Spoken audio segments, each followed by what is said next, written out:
So we've done one other full swing session, which was our first session, our first full swing session, where we did some general like torso movement in the backswing, eliminated or identified the biggest thing for him. In terms of what we're doing with the full swing now, he eliminated a lot of this off the ball that I wanted to, and that was all to get the contact good. So generally the contact's been getting better, but now we have some club face control issues, which for him and most everyone else has to do with pivot and rotation.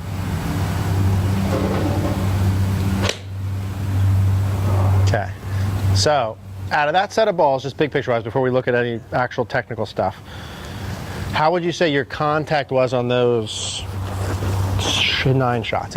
Contact's good. Like contact was fine. Yeah. So like in terms of our priority list of what we need to do and what we're looking at, your contact's okay, your direction control's awful. Yeah. Right? So we need to have a predictable pattern, and then miss on the right side. We got to build that in. Yeah, I know. So yeah, so your direction control is bad, needs to be better. Why would that be? What are the elements involved with direction control? What's the biggest thing that controls the direction the ball goes? Club face. So when we're looking at your swing in a minute, we got to look at what are you doing in your swing that gives you a lack of club face control. It's a couple of pieces. Let's all come on back. Let's use a couple guys. Let's see Mr. Scott, and let's see you. Now, your backswing, so our setup stuff there, to me is perfectly fine. That's perfectly fine. I may make some minor little tweaks as we go, but you're not lacking club face control because of anything of this. Okay. Your backswing, beautiful.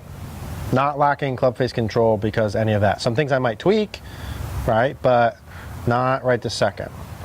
Now from this other side, we are okay here as well. So in the beginning, remember our first swing, a lot of the head movement off the ball was our big first project. Yeah. You've cleaned that up very nicely. So if we watch your head relative to the background,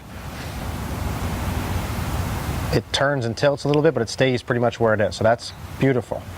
Again, might I tweak some little things there to add some dynamic? Yes, but is that why you lack club face control? No, it's not. Mm-hmm. Okay, so that's perfectly fine. Your setup, backswing are perfectly fine.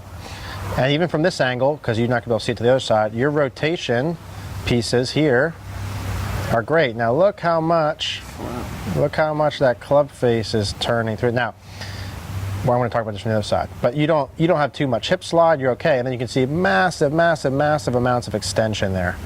Like your spine looks like it's just done. Oh, my lower back hurts. I mean, I don't even know how you have a back there. That looks like your back is broken.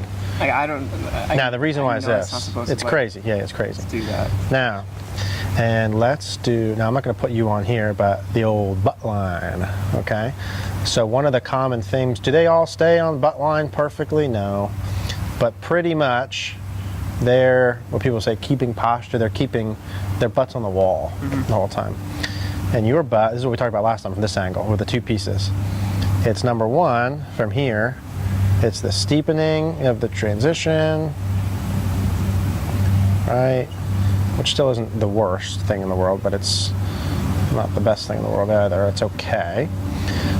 So you see where his shaft angle is and where your shaft angle is? Oh. His is more this away, yeah. Yours is more this away. Okay, so that's a thing, because then you have to shallow late, and because you get steep early like this, okay, so club inside the ball line is a reference point, watch your butt fly off of the wall. Right there, that picture, hips fully extended forward. Look at you at this spot compared to him at this spot. And that tells the tale. Now, what do you see different? I see a couple huge things. My foot's not off the ground. Okay. I'm on my right side. He's on his left. Okay, here's what I see. I see this angle in his body, and I see yours as a straight line up because he still has its lack of extension. We'll get to that. Your hips have kicked really forward off the wall, too far forward. I see his club face pointed straight this way. I see yours pointed somewhat downward, okay? I see big time, I see your face and neck and eyes down this way, and I see his pointed out there in the horizon, like 45 degrees forward. I see overall he has more turn than you have, right? Yeah. And here's why you get all the shots you get. I want this to be no questions about this for you. you make your downswing, right? And then you, when you come through, your hips and pelvis and butt go this way too much, especially before you get turned around, and then you extend this way. The kind of general idea is that your whole body gets this way before all of your extension kicks in. You go here and then go right here like this. And a big reason for it is when you go up like this, your club gets pulled down and steep. I bet because you used to, when you went down there and you saw on video that you went like this, you probably really tried to like maintain angle, and you probably really pulled the handle forward, and you got good at it too much, right? So doing it this way is a problem. If you did it this way, that's a different ball game where the shaft is in space. You're here, I need you to be here, butt staying on the wall. I also need, as you come through, your chest. You see his eyes when he was here were following that club head out. He was not keeping his head back like this. The more you keep your head back, the less you can rotate, the more you lose club face control. With me? So I'm going to reverse engineer this process probably and teach you the follow through pieces first, and then we're going to back that into, kind of work our way back up with the backswing like that. You completely understand that? Explain it back to me. Okay, so pretty much on my downswing, because of my steepness, I kick out my hips. Good. I have to turn my body first until I, Good. to my left side. Good. Your club goes this way, and do that, you go this way, and because of that, you lose all rotation, you keep your head down, you lose club face control. That's pretty simple.